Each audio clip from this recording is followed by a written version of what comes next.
Zamzam അത്ഭുതമൊന്നുമല്ല. Zamzam എന്ന് പറയുന്നത് ഒരു ഒന്നാന്തരം തട്ടിപ്പാണ്. അങ്ങനെ ഉറവ് പറ്റാത്ത ജലാശയങ്ങളോ വെള്ളമോ അങ്ങനെ ഞാൻ പറഞ്ഞത് there are no miracles. ശബരിമലയിലെ പരിന്ത് പോലെ തന്നെയാണ് സംസത്തിന്റെ കാര്യം. അവിടെ അങ്ങനെ ഒരു ഇതുമില്ല. അതൊക്കെ കൃത്യമായി എന്താണ് അണ്ടർ വാട്ടറിൽ എങ്ങനെയാണ് അടിക്കുന്നതെന്നും എവിടെ നിന്നാണ് വെള്ളം വരുന്നതെല്ലാം ഞാൻ സൈലൻസ് ഓഫ് സർക്കോസി എന്ന് പറയുന്ന വീഡിയോ ഉണ്ട്, അത് കണ്ടുപോക്കുക. ഞാൻ വളരെ വിശദമായിട്ട് പറഞ്ഞിട്ടുണ്ട്. മോസസ് ഇല്ല എങ്കിൽ ഇസ്രായേലുകാർക്ക് പ്രവാചകൻ ഇല്ലേ? 10 കൽപ്പനകൾ പിന്നെ എങ്ങനെ കയറി വന്നു? തോറ. ഇതാണ് പ്രശ്നം. മോസസ് ഇല്ലെങ്കിൽ എങ്ങനെയാണ് 10 കൽപ്പനകൾ വന്നത്? ഈ കഥകളിലെ ഒരു കഥാപാത്രം ഇല്ലെങ്കിൽ വേറൊരു കഥാപാത്രം വരില്ല, അല്ലെങ്കിൽ ഒരു കഥാപാത്രം ഇല്ലെങ്കിൽ ഒരു സംഭവം ഉണ്ടാവില്ല എന്ന് നമുക്ക് പറയാൻ കഴിയുമോ? ഉദാഹരണമായിട്ട് ഡിങ്കന്റെ കഥ എടുക്കുക. കേരകൻ ആണ് അദ്ദേഹത്തിന്റെ ശത്രു എന്ന് തോന്നുന്നു. കേരകനാണെന്ന് അദ്ദേഹത്തിന്റെ പ്രധാനപ്പെട്ട.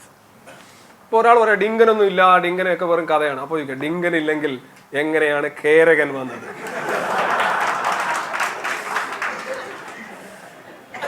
ഈ മോസസ് എന്ന് പറയുന്ന ആളിനെ കുറിച്ച് ഒരാൾ എഴുതിയതാണ്.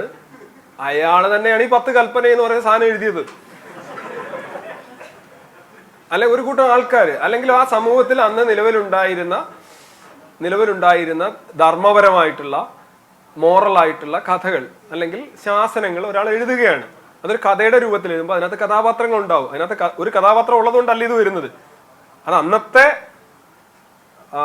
ഹിബ്രു അല്ലെന്നുണ്ടെങ്കിൽ ജൂത സമൂഹത്തില് പ്രാബല്യത്തിലുണ്ടായിരുന്ന ധാർമ്മിക നിയമങ്ങളാണ്. അത് കഥയെ ഒത്തുപോകുന്നതാണ്. അതിന് മോസസിന്റെ ആവശ്യമൊന്നുമില്ല. ഒരു മോസസ് അധികമായാലും പ്രശ്നമില്ല. It's basically stories. ഇതാണ് ഞാൻ പറഞ്ഞ തെറ്റായ ചോദ്യങ്ങൾ. ഞാൻ പറഞ്ഞപ്പോഴും ഞാൻ എപ്പോഴും കേരളത്തിലെ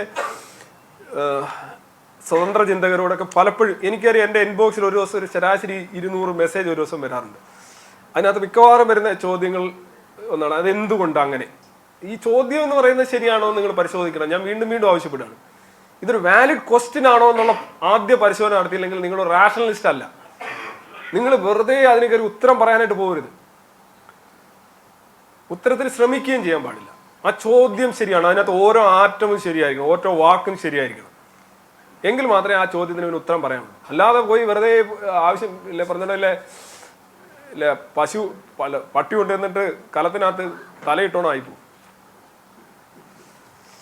ഖുറാനും ശാസ്ത്രവും എന്ന വിഷയം സമാന മനസ്കരായ നാസിയുടെ മുന്നിൽ അവതരിപ്പിച്ച് കൈയടി വാങ്ങുന്നതിന് പകരം ഇസ്ലാമിക പണ്ഡിതന്മാരുമായി ഒരു സംവാദത്തിന് സാർ തയ്യാറുണ്ടോ? താങ്കളുടെ സമയത്ത്